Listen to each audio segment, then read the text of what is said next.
é porque a gente sente uma admiração. É uma ação extraordinária que causa admiração. Então, sinais são indícios e maravilhas é uma ação que causa admiração. Então, quando nós vemos sinais, nós vamos ficar maravilhados. E maravilhas é algo que nós não entendemos às vezes, ficamos maravilhados. Poxa, isso aconteceu, aquela pessoa conseguiu o green card, aquela pessoa conseguiu a bênção que Deus estava esperando, a minha esposa conseguiu ficar grávida. Então tudo envolve obediência. Para que os milagres estejam acontecendo, devemos estar na presença de Deus em obediência à palavra de Deus. Amém? Amém. Assim os sinais ou provas do reino de Deus havia chegado, Assim os sinais ou provas de que o reino de Deus havia chegado eram os acontecimentos extraordinários, admiráveis e inéditos, algo impossível aos homens, os quais se realizaram nos tempos da igreja primitiva. Assim podemos concordar que são operações extraordinárias, sobrenaturais de Deus no âmbito das coisas naturais. Quando o comentarista da revista fala são uma suspensão das leis naturais, se refere a milagres óbvios, ou seja, é uma intervenção divina no curso da natureza. Exemplo, um cego que vê, um surdo ouvir, um morto ressuscitar, etc. São eventos que a palavra milagre deve ser aplicada, até porque o homem não é capaz de realizá-los, são exclusivos do Criador. Isso não quer dizer que nós temos o poder de operar milagres. É que o poder de Deus que está em nós está operando milagres em nossa volta. Amém? Essa é a intenção de Deus. Deus opera milagres através de nós, não que nós operamos milagres. Eu vi um pastor falar uma vez, isso está até no YouTube. Pastor falando assim, até o meu suor faz milagres. Isso é uma coisa absurda, porque se a pessoa está na presença de Deus, ele não precisa evidenciar que o suor dele pode curar milagre. Só que ele está usando uma expressão errada, porque Deus vai operar milagre, não o suor dele. Tem pastores que se secam com uma toalha e jogam no meio da igreja para o povo pegar aquilo como se fosse um amuleto. São coisas que acontecem dentro da igreja que nós não devemos nem olhar. Porque Deus vai operar milagre através daquele que está em obediência a Deus. Somente isso. Se você estiver em obediência a Deus, os milagres vão acontecer. Amém? Os sinais e maravilhas não devem ser uma evidência, tipo assim, do passado. Por exemplo, a gente dizer assim, lá no meu tempo, quando era criança acontecia isso, quando era criança acontecia aquilo. Na igreja do pastor tal, quando era criança. Os milagres não devem ser somente lembrados, os milagres têm que acontecer hoje, tem que ser vivenciado hoje aqui na nossa igreja, tem que ser vivenciado na nossa vida. Então não deve somente ser uma lembrança, o milagre tem que ser uma atualidade, tem que ser uma coisa na atualidade, tem que ser o que está vivo na nossa vida hoje. Amém? Entendam isso. Se os milagres aconteceram naquela época, os milagres, o Deus não mudou, o Deus é o mesmo. Então, se os milagres aconteciam naquela época, é porque Deus estava com eles estavam em obediência. Nós já vimos no início da missão. Esteja sempre em obediência, que Deus vai operar milagres na sua vida.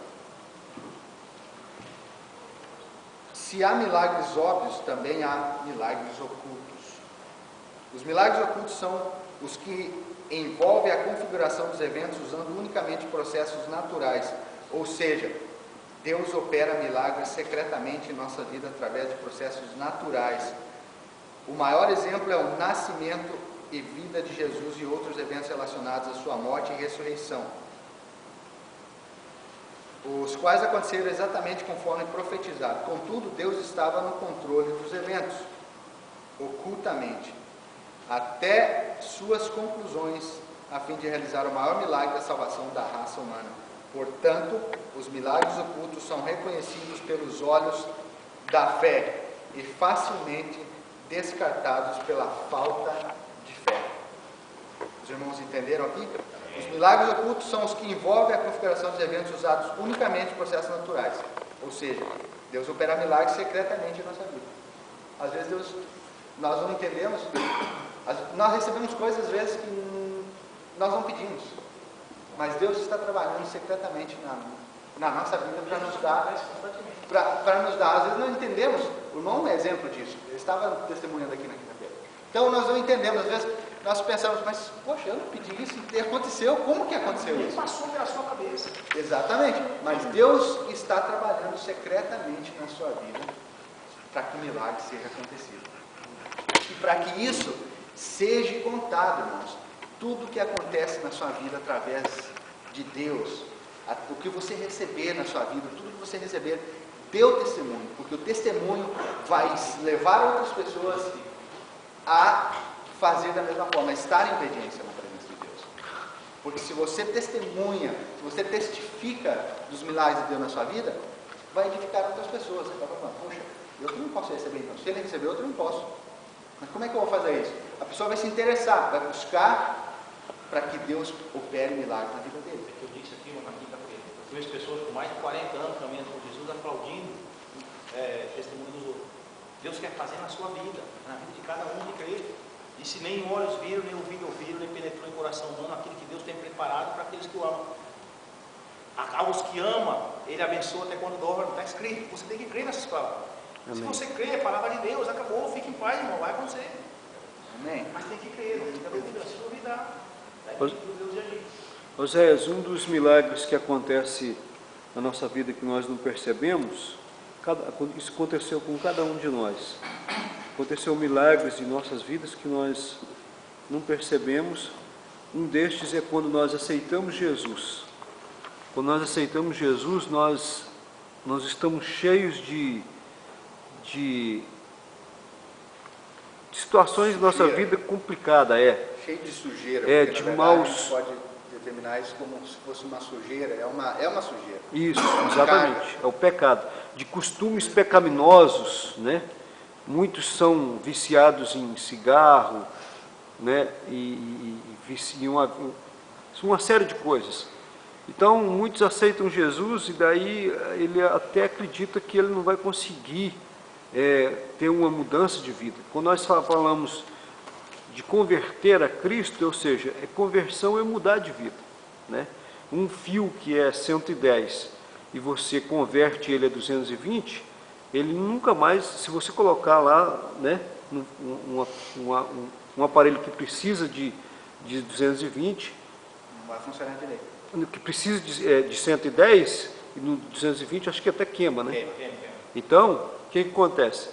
Se ele converteu o fio de 110 para 220, então ele vai ficar 220. Então a pessoa olha e fala assim, vai ser complicado. Mas quando aí o milagre que a gente não percebe começa a acontecer. Passa um ano a gente olha para trás e fala, peraí, como é que eu deixei aquelas coisas? Eu não percebi. E muitos de nós repugnamos as coisas que a gente era acostumada com ela, pecaminosa, que era desagradável ao Senhor, e a gente repugna, a gente não consegue nem pensar, poxa, eu era escravo disso e, meu Deus, eu não quero voltar àquilo. Então é milagres, como a lição está falando, como você passou aí, é milagres que a gente não percebe. E é milagres, isso é milagre, porque a gente deixar de uma vida é milagre. De nós mesmos, por nós mesmos, não temos força para buscar a palavra de Deus. Nós temos que pedir força ao Espírito Santo. Para isso que Deus, quando subiu ao céu, deixou o Espírito Santo para que ele viesse nos auxiliar, para que ele viesse nos ajudar. Porque Deus conhece o ser humano tanto quanto nós. Ele conhece muito melhor, porque ele foi quem criou. Eu acho que muitas vezes, algumas vezes, você está na obediência, está obediente a Deus e o milagre não acontece. Então tem isso também como a hora de Deus, né? A vontade de Deus.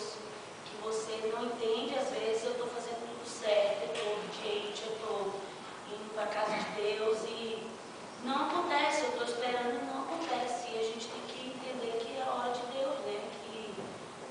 Que sempre sempre a hora de